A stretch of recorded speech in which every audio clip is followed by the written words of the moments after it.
আসসালামু আলাইকুম। এটা কি বলেন তো? এটা হচ্ছে চাল কুমড়ো পাতা।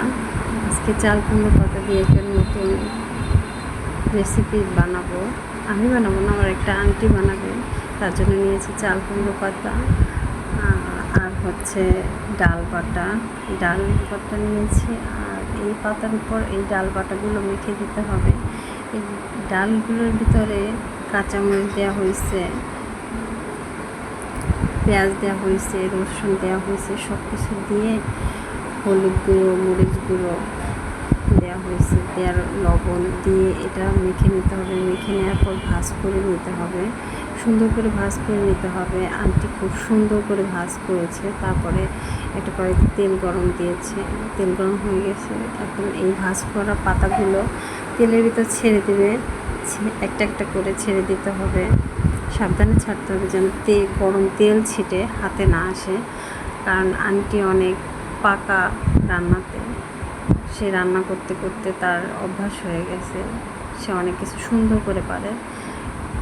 ভাজা হয়ে গেছে, ওই পাশটা ফুলে উঠেছে, দেখাই যাচ্ছে। অনেক সুন্দর করে ভাজতে হবে, সাবধানে ভাজতে হবে যেন ভেঙে না যায়। ভেঙে গেলে দেখতে জিনিসটা সুন্দর দেখাবে না, তাই খুবই সাবধানে আন্টি উল্টে দিচ্ছে। উল্টানো শেষ। এখন হচ্ছে ওইটা একটু ছিদ্র করে দিতে হবে, যার জন্য কাঠি দিয়ে আন্টি ছিদ্র করে দিচ্ছে যেন তেলটা ভালোভাবে ঢোকে। ঢোকানোর পর এই যে ভাজা হয়ে গেছে, কালারটা অনেক সুন্দর হয়েছে, ব্রাউন কালার হবে। ব্রাউন কালার হয়েছে, আন্টি নামিয়ে নিল, একটা একটা করে নামিয়ে নিল। এই যে দেখেন, অনেক মচমচে সুন্দর হয়েছে, ফ্লেভারটা অনেক সুন্দর আসছে, খেতেও অনেক মজা। অবশ্যই বাসায় এটা ট্রাই করবেন। আসসালামু আলাইকুম। এটা কি বলেন তো? এটা হচ্ছে চাল কুমড়ো পাতা। আজকে চাল কুমড়ো পাতা দিয়ে একটা নতুন রেসিপি বানাবো। আমি বানাবো না, আমার একটা আন্টি বানাবে। তার জন্য নিয়েছি চাল কুমড়ো পাতা আর হচ্ছে ডাল বাটা।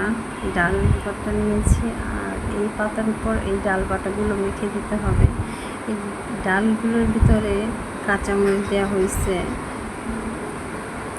পেঁয়াজ দেওয়া হয়েছে, রসুন দেওয়া হয়েছে, সব কিছু দিয়ে হলুদ গুঁড়ো, মরিচ গুঁড়ো দেওয়া হয়েছে, দেওয়ার লবণ দিয়ে এটা মেখে নিতে হবে। মেখে নেওয়ার পর ভাজ করে নিতে হবে, সুন্দর করে ভাজ করে নিতে হবে। আন্টি খুব সুন্দর করে ভাজ করেছে। তারপরে একটা কড়াইতে তেল গরম দিয়েছে, তেল গরম হয়ে গেছে।